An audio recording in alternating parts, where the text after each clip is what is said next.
And, you know, this is interesting. I really appreciate so much of what Tuya said because I was not going to give a talk this time around for a number of reasons. And then I began to get this impression, oh gosh, a week, maybe 2 weeks before the conference started, this idea came in. If you were to give a talk, Halina, this is what you should focus on. And I thought, what? No. And there's a lot of reasons why I was not planning on giving a talk the first time in, you know, all these years, which I don't want to go into. But so I started to write thoughts down as they started to precipitate through my mind, and I thought, well, this is interesting. And then about a week ago or so, Tuya says, well, Jessica Tuya said that one of our presenters for this time slot backed out because of health reasons, and it was going to be a presentation on music from Finland and Sibelius and Finlandia and all of this. So we're not going to disappoint you on that. We're going to close this actually in the musical interlude that will follow. Tuya selected, found a YouTube video on this extraordinary piece of music, and it really does fit with the will aspect of divinity. So having said that, I also have at the very end, I want to show you a video clip of a movie called Amazing Grace, and I'll get into that a little bit more. Normally when I do a presentation, as some of you may know, I've spent, you know, upwards of 30 to 50 hours, sometimes more, in making the presentation and finding finding slides and all of this. Well, I have a few slides, and I was up till 12:30 last night. That's not very late, actually, but I am trying to balance things in a way that makes it not such a frenetic way of living. And so these disciplines that we need to take in hand at times, otherwise events will precipitate that we may not want. So that said, what I want to do is read. This is my first act, as I always do in preparation. I will cast the net wide and do the search. And so I began to search in the Alice Bailey CD-ROM the words on faith. And I was so surprised to see how many references there were. I think probably close to, I have a compilation now, close to 40 pages. Now, I usually take out large sections because I like to see things in their context.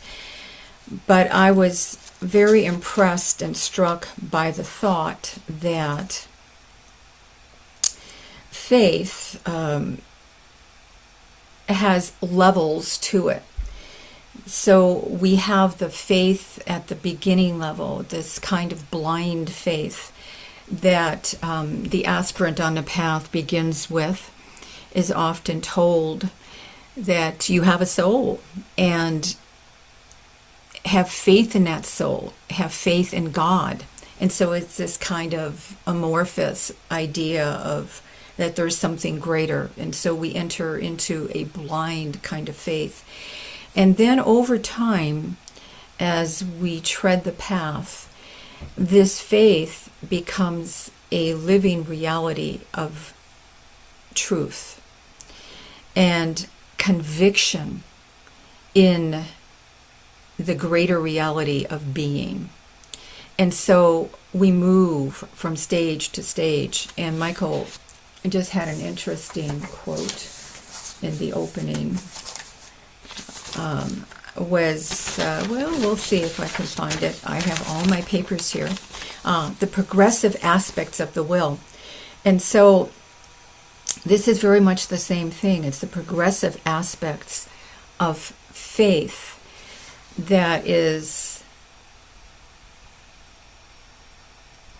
connected with reality. And so what I'm going to do is read just sections of quotes in the books as I found them and impress our mind or heart or soul with these thought ideas and hopefully penetrate deeper and deeper into this grand experience of what faith really is at the higher levels.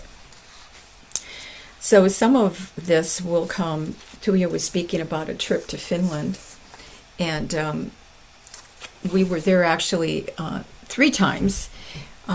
Once the winter trip and a summer trip. So it's extraordinary to be that far north of the North Pole, of the equator, let's say. What am I talking about? The North Pole, yeah.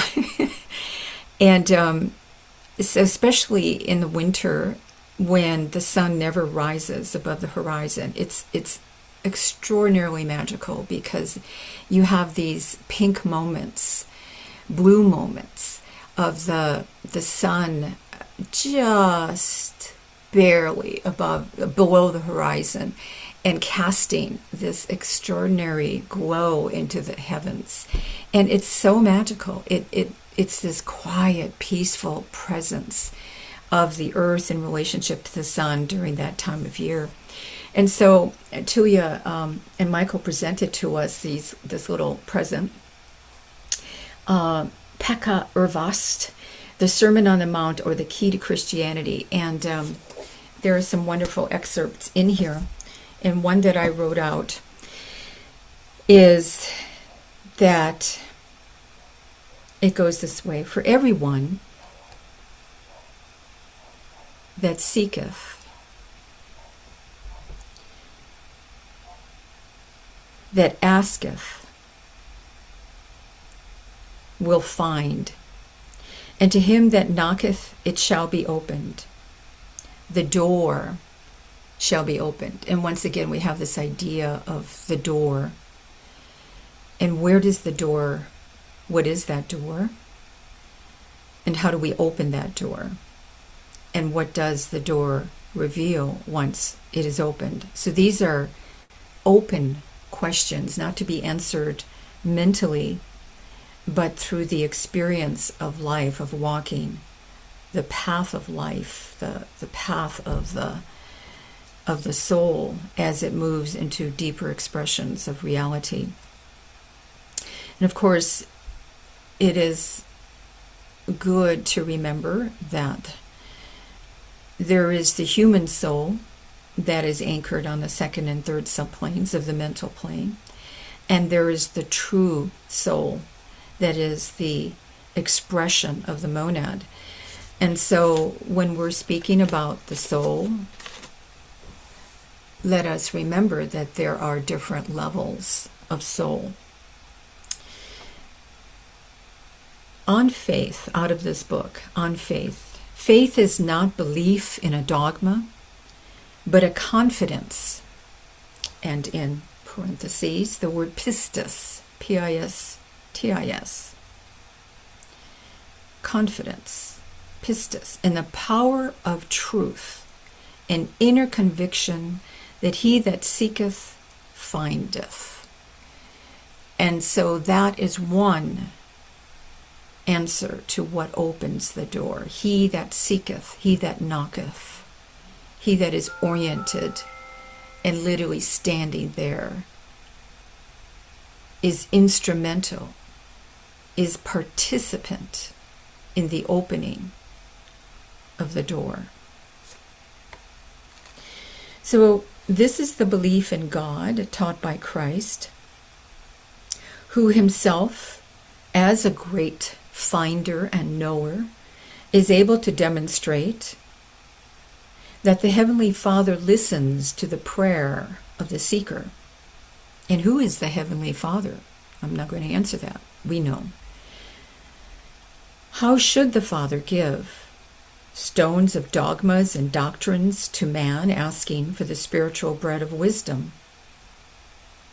Be convinced, says the Master, that when you ask the Father for the Holy Spirit of truth and love, you verily shall receive that Spirit.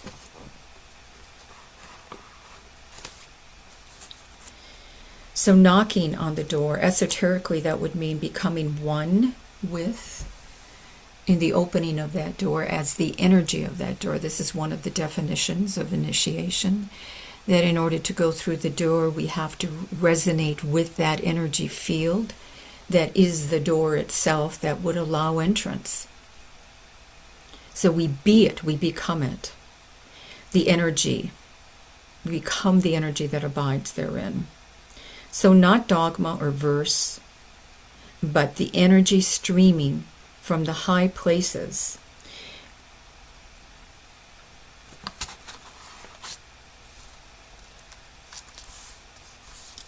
So in this sense,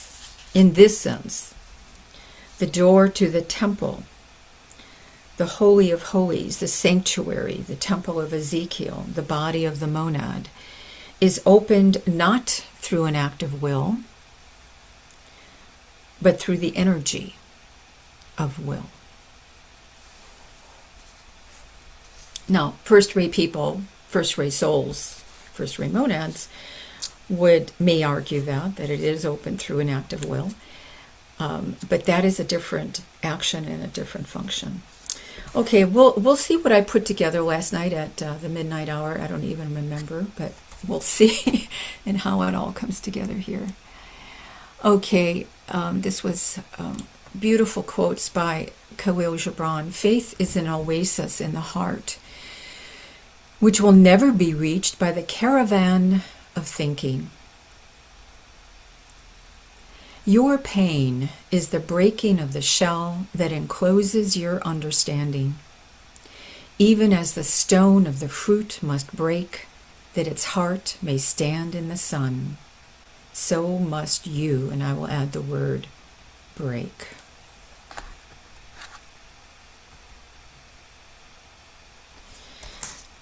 Okay.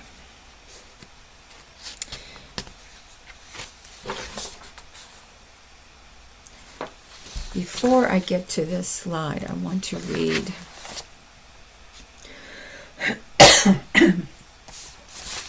some wonderful quotes from Alice Bailey herself in From Bethlehem to Calvary on the idea of faith. So she says, we have fought over the detail connected with the phenomenal appearance of Christ and have overlooked the emphasis laid in 3 of the initiations upon his words and their meaning. We have taken our stand upon the physical happenings of his life and have struggled to prove the authenticity, historicity of those physical events, and all the time God himself is speaking. Hear, H-E-A-R, hear ye him, she says. A point that is frequently forgotten. In so coming to earth and taking human incarnation, God testified to his faith in the divinity which is in man. God had sufficient confidence in men and in their reaction to world conditions. So he sent forth his Son, what we would know esoterically as the first, let's just say, soul of earth humanity to achieve full Godhead of earth humanity. God had such faith in man's innate spirituality. And what is spirituality but the expression in form of divinity? that he ventured on a great experiment which has led into the Christian experience, where one would say faith in Christ, leading to faith in humanity, leading to faith in man's responsiveness to the experiment, faith that the vision given will be transmuted or developed into experience. Such was the faith of God in humanity. The Christian faith, in spite of dogma and doctrine, and in spite of the distortions of the academic theologian and the impositions of a few unintelligent churchmen, has brought together God and man, blended in the Christ, and so presented the truth that each human being can also have faith to venture the experiment and undergo the experience. This vital, dramatic, mystically pictured yet living truth, when grasped by the mind and understood by the heart, will enable each aspirant to the mysteries to pass through the gateway of birth into light and into greater and greater light, and walk thenceforth, increasingly in that light. For, quote, the path of the just is as the shining light that shineth more and more into the perfect day. This truth is still a living truth and enriches and colors all our faith. So in putting together this exploration, I found that we're also looking at different definitions of faith as belief. Earlier I said blind faith. There is the references to your faith. So we're looking at spiritual or religious faith, that which you use as a body, as an instrument of leading one forward. There is the reference to being faithful and faithfully following. And there were so many references by DK to his disciples of being faithful and faithfully following either practices or disciplines. And then we come to that acquiescence to the higher will. And then the power of faith and faith as conviction, as I said earlier. Right.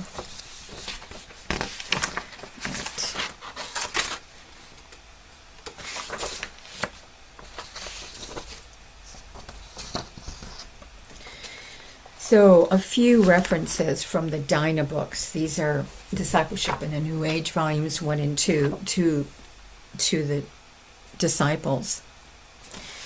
And one of the ones that I will focus on in the next slide, I will save for a moment. So he was speaking to one of his disciples, saying that there was a lesson that she needed to learn for her service in his group came second to her love of her own progress. And he said, and this I shall have to point out to her. And he made the distinction that the discipline of the group life is a higher living discipline than any self-imposed ideas of life and truth. So when a disciple sees and relates his individual dharma and his group responsibility, then he can take right action. And then our life seems to work. And if it doesn't, then we're in that old kind of Piscean cycle of what DK says elsewhere, the selfish aspirant who's focused on self-development. And later, which is necessary at a certain point, but later the discipline of service takes over, and DK has written in various sections that service becomes a greater form of spiritual unfoldment than one's focus on meditation and all the spiritual practices that we've been accustomed to. So he said to her, "Will you assist me in this problem? I know you will, my brother. And will you take this as an evidence of my faith and trust in you, and also as evidence of the needless astral anxiety under which you so constantly labor? Who hasn't, at some point or another, labored in that way?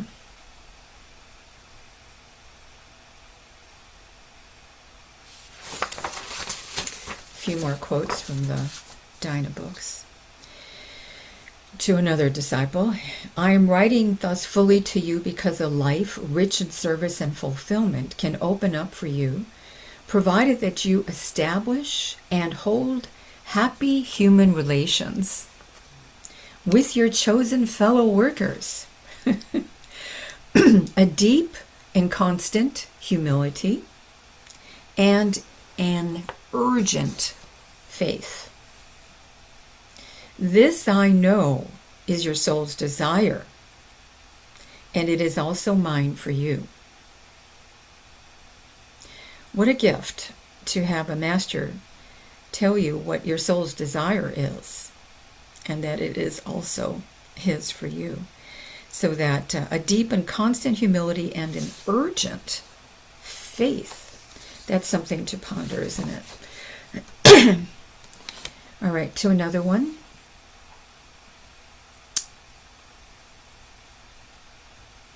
So this is to a disciple who was asked to resign, and then actively not working in the ashram for a few years, and then brought back in with this thought: his acceptance of the discipline and his steadfast faith. I have seen that reference through a number of communications. His steadfast faith, that was something that DK was looking for in disciples. Steadfast faith, not episodic faith, steadfast. So in spite of continued recurrent glamours, brought about his reinstatement eventually, and is now an active part of the group. And that's such an extraordinary idea, that even with continued recurrent glamours, the acceptance was predicated largely upon steadfast faith. And so we have to ask, what does that mean in this deeper sense? So to another disciple, you stand now within my ashram with clearer knowledge and a more assured faith. Fuller service, therefore, opens up before you. Service which you can render in the place where you are, and in spite of a physical vehicle which at times gives you much trouble and difficulty. He says, let not the physical limitation unduly control you, but pass courageously along the lighted way, in spite of, as well as because of, the problems and difficulties. And he says, forgive my twisting the old phraseology in this manner. And this takes us back to the problems as difficulties, as the pain that breaks, that must break the seed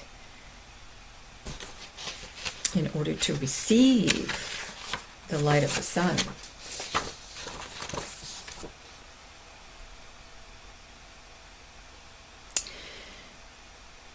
So here's a reference to faith as faith in one's spiritual focus.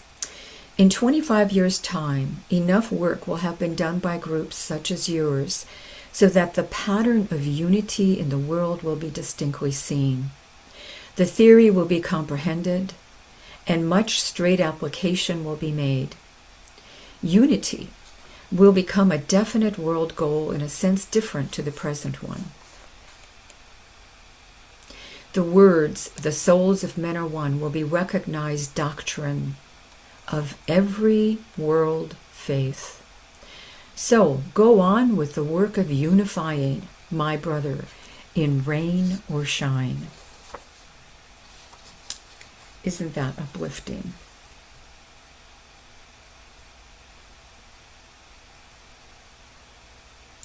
So to another disciple, I would like to point out to you that earlier I gave you a hint that there might arise a need for you to call for added strength, and the need perhaps to intensify your inner contact with myself. I gave you permission, thus, to call. I foresaw the agony of your coming months and sought to have you know that I was standing by. This I still am doing.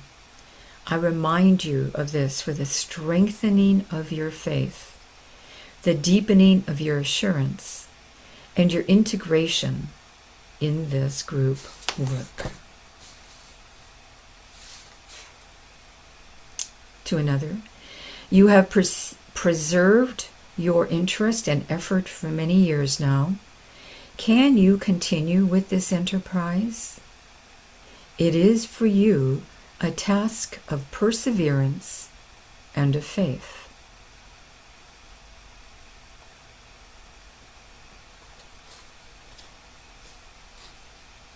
And to another, well, this is actually to the group, this one.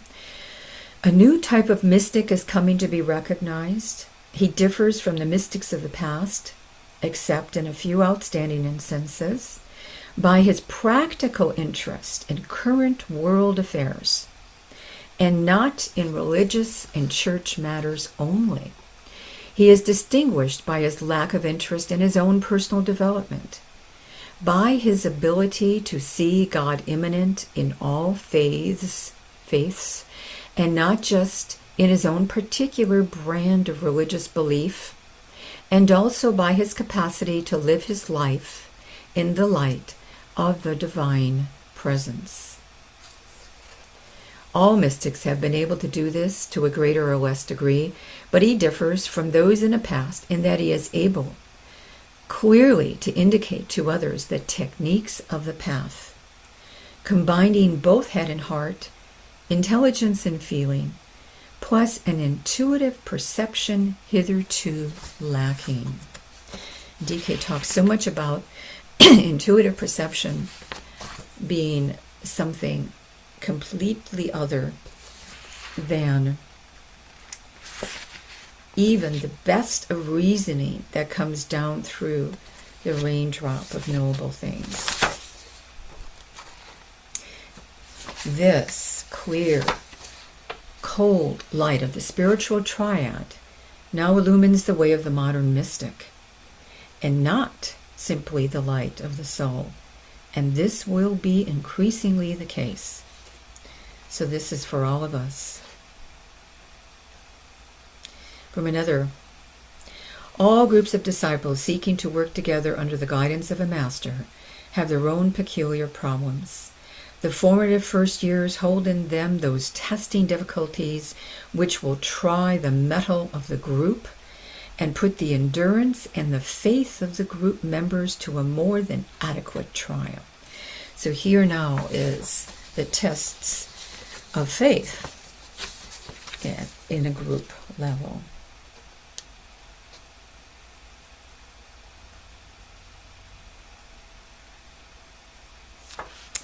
Okay, there are so many wonderful references. World phase, through faith and acceptance, we direct the energies of light and love of that which has been invoked to all men everywhere. And it is a deeply scientific work, but fundamentally simple. Invocation, prayer, aspiration, meditation, it matters not what word you use.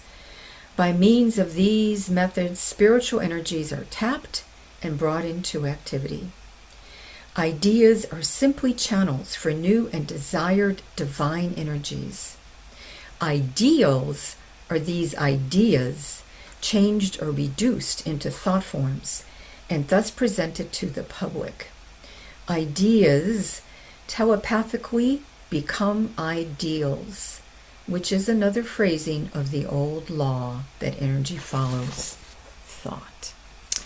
All right, So now I want to look at this wonderful quote as one of the techniques of indifference. Better check my time here.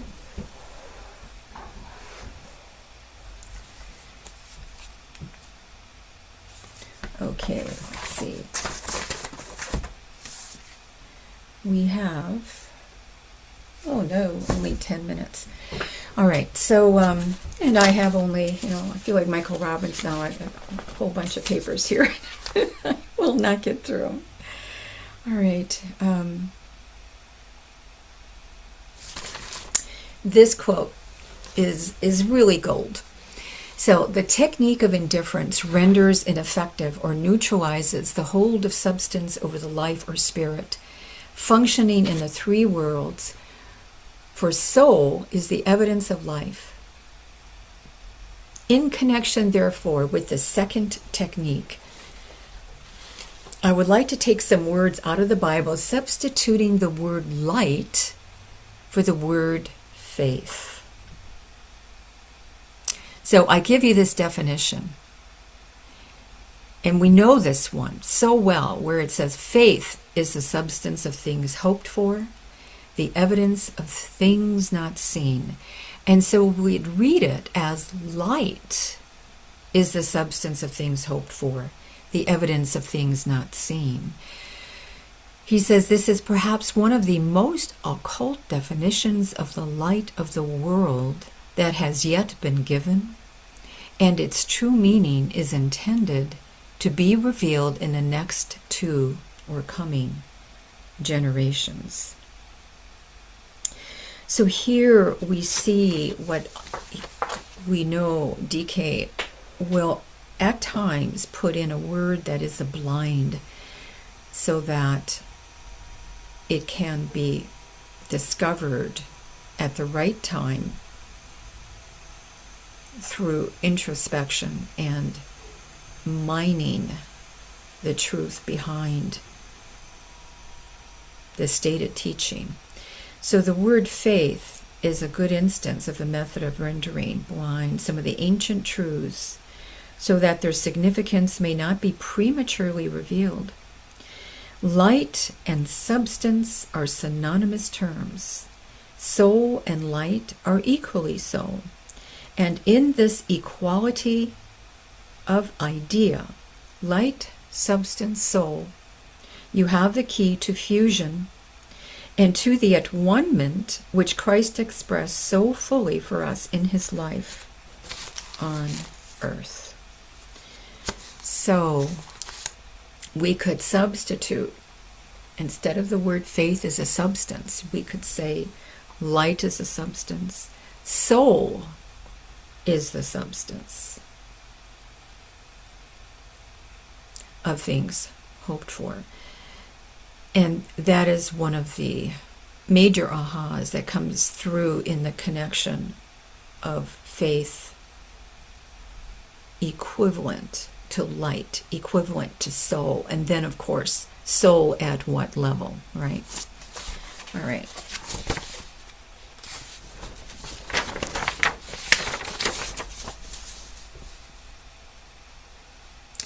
So the turn, on a higher turn of the spiral, the intuition is the expression of the threefold spiritual triad.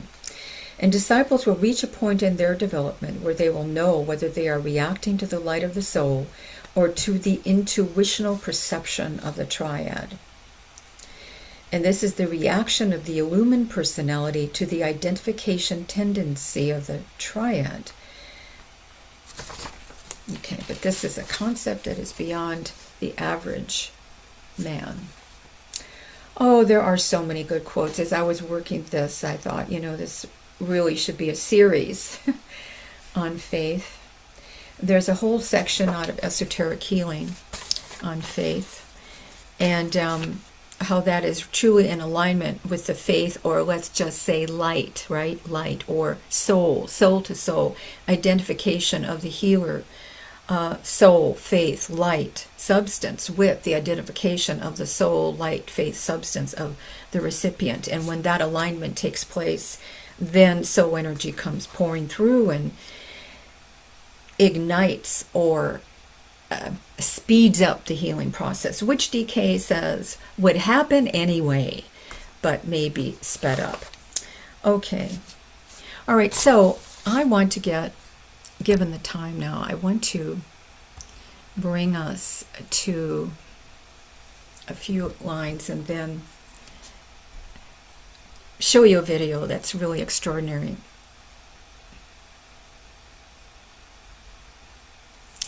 So we are all sons and daughters of the Most High. All this I say that you may understand not only in the mind but rather in the spirit. The mind weighs and measures, but it is the spirit that reaches the heart of life and embraces the secret. And the seed of the spirit is deathless.